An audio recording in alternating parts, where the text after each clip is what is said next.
G'day guys, Luke here from Tech Blokes, and I've been using Android 11 now for about a week. I've basically started using it since the first public beta, and I just wanted to give you my full review. So Android 11 is available for everyone to use if you have a Pixel device, anywhere from the Pixel 2 upwards. So I've got it installed here on my Pixel 3 XL, and like I mentioned, I've been using it for a week, so I've gotten to know it pretty well. And I really like it. The first thing I will say is it's a very stable upgrade to Android 10. I was a little bit worried. I installed it on my daily driver. The idea here was I was going to completely wipe my Pixel 3 and then put a fresh version of Android 11 on it, but I decided, hey, what the hell, I'll just upgrade and see how it goes and see what the stability is like. And it is very good, very stable, no issues with apps not working. I actually only had one app crash in the whole week, and other than that, no issues at all. Alright guys, so I've got a whole heap of notes here on my iMac. We're going to go through everything that I've found after using this for a full week, and the first thing I want to say is I've actually noticed a bump in battery life. So I don't know if Google's maybe done some things in the background, but usually with my Pixel 3 XL, I was getting roughly about 4.5 hours, sometimes maybe 5.5 hours screen on time. And I think I know why that's happened, and I'm going to tell you that in a minute. So this is a screenshot from yesterday. So you can see I finished the day with 29%, and I had 4 hours and 37 minutes screen on time. So based on those stats, I probably would have got roughly about 6 hours screen on time. So I don't know what they've done there, if they've made some sort of change, or maybe the battery saver is a bit more aggressive, or maybe apps running in the background. I'm not sure, but after a week, I can say that battery life has definitely improved. So that's a massive win straight out of the gate. I hope that continues with each update that they do to Android 11. All right, now the other thing that I've noticed is animations have improved across the system. So I've got gesture navigation installed on my Pixel 3, and what I've noticed is when you go into an app, and you're probably going to have to watch this carefully, but when you flick up, you will notice that you sort of get this zoom in, zoom out feature. So the actual search bar kind of like zooms in and zooms out as you move between apps. So I'll just try it again so you can hopefully see it. Yeah, and you can see like that actually like pops up, zooms in, zooms out. It's a little bit hard to see on camera. You kind of have to see it to actually notice it. Now it does feel a hair quicker than Android 10. Android 10 was already really snappy, but I've noticed that jumping between apps is a little tiny bit quicker. Again, it's only minute. It's only a very minor change. But if let's open up a couple apps here. Just bumping between apps just feels that tiny bit quicker. I don't know if maybe they've done something to RAM management. I mean, the Pixel 3's never really had fantastic RAM management, to be honest, but it does feel just a tiny bit snappier. And I hope that improves as they continue to do more updates to Android 11. Now, if you guys have watched The Verge's recap on all the updates to Android 11, you'll know that they have improved the notifications as they come through. So now they're kind of grouped into different categories. So you've got conversations at the top, you know, you've got things that are more of like a silent, lower priority notification below that, and they're kind of spaced out more evenly. And I'll have to say, at first I didn't really like it, and I kind of felt like it was a bit of a waste of screen real estate. But when you have a busy day and you've got people sending you messages and emails and Facebook messages, this is where it really comes in. It's very handy, because all of your apps that you want to have conversations with people in up the top, and they're there and they're always ready. There's not, there's no kind of distractions from apps that are lower priority. So I do like that. I still feel like maybe it takes up a bit too much screen real estate. I kind of liked that Android 10 made better use of the bigger screen. But in saying that, I think once I get used to it, I'll probably prefer Android 11's new group notifications. Now the next thing is the chat heads. So with Facebook Messenger, we've had chat heads for quite some time. It was actually in an early version of Android 10, but you can now go into settings, go into developer options, and inside here is this new chat head feature. So let's have a quick look.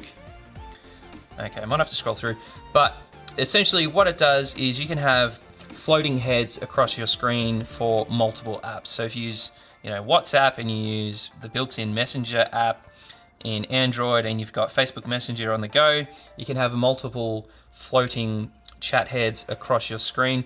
Now, by default, I couldn't get this to work. I actually had to come in and find the option and turn it on. I'm just trying to find it now. Okay, there it is there. So it's bubbles, my apology. I ended up turning it off because I kind of had too many things going on at once and it was a little bit overwhelming, but it is definitely built in and it does work quite well. All right guys, now the other feature we have is in styles and wallpaper. We have an update to our actual icons. The fonts are all exactly the same from Android 10, but you can now, if you go all the way through, you have an array of new shapes. So the circle, I don't know what you would call that, and then hopefully the camera will pick those up, but you can see we have a whole heap of new shapes that we can use. I've been using this one here and I really like that. I think it looks really cool. So that's definitely a new option. One other thing I did notice, and I hadn't noticed this before, and correct me if I'm wrong here, but we also have the option for clock. And I'm hoping that Google will give us more options for an always-on clock so that we can change that, much like we have with Samsung. They're always coming out with new updates to the always-on display. Now, I just want to mention one other thing. I've noticed that there is an improvement to dark mode. And the reason I say that is in a lot of the apps that have dark mode, they're often not actually that deep AMOLED black. So in Messenger, when you turn on dark mode, you get an AMOLED black, meaning it is saving battery life because multiple pixels aren't turned on and they're turned off, and that's why they're black. However, a lot of apps that say they use the dark mode don't actually turn the screen off. They're just a deep gray color, like a really dark gray. I've noticed since moving to Android 11, a few of those apps now have an actual proper dark mode. So they are using the AMOLED black, and that's why I think I've maybe seen a bump in battery life, because I think that those apps that were using that dark gray are now using black. Whether that's something Google's turned on, I don't know.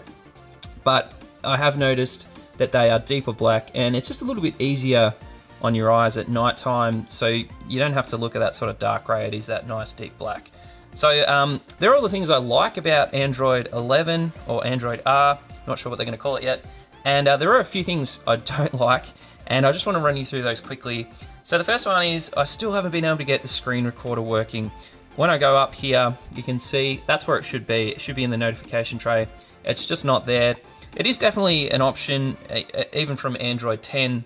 In all the betas it was there and then they got rid of it.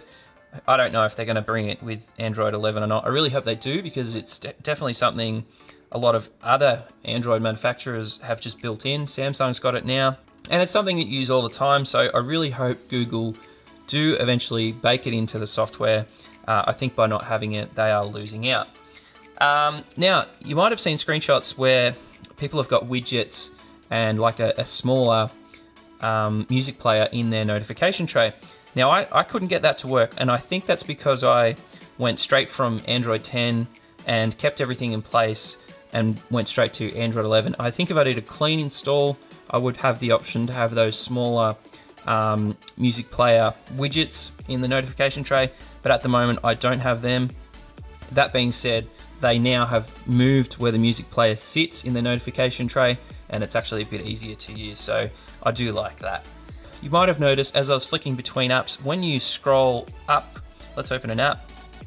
When you swipe up now, down the bottom here is where we can take a screenshot, select text, and then share.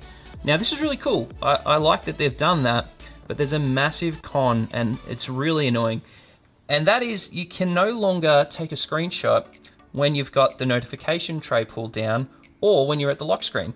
So to give you an idea, if you were using a Samsung or an iPhone, they have the option to press the power button and the volume up to take a screenshot. So click the two together, you take a screenshot. You can no longer do that with a Pixel device. And the previous way you would do that would be to hold the power button, and then you would see on the side the option to take a screenshot. And that worked perfectly fine. I had no issues whatsoever with that. But now that they've moved that into this section where you swipe up and take a screenshot, you can't take a screenshot when you've got the notification tray pulled down, or you're in an app where you don't want to swipe up, maybe you're gaming or something. So I kind of hope they fix that. I prefer it built into the power button, and I think it's a much better way of doing that. So fingers crossed they'll bring that back. Now, this is probably more of something I would have loved to have seen. Unfortunately, in the camera app, we still don't have 4K 60.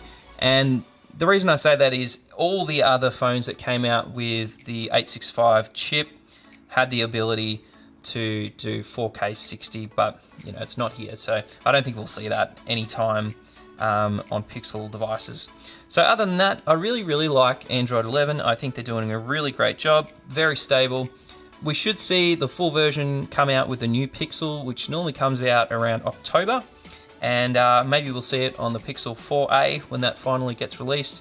But yeah, right now, I really enjoy it, and I'll continue to make videos as each update comes out.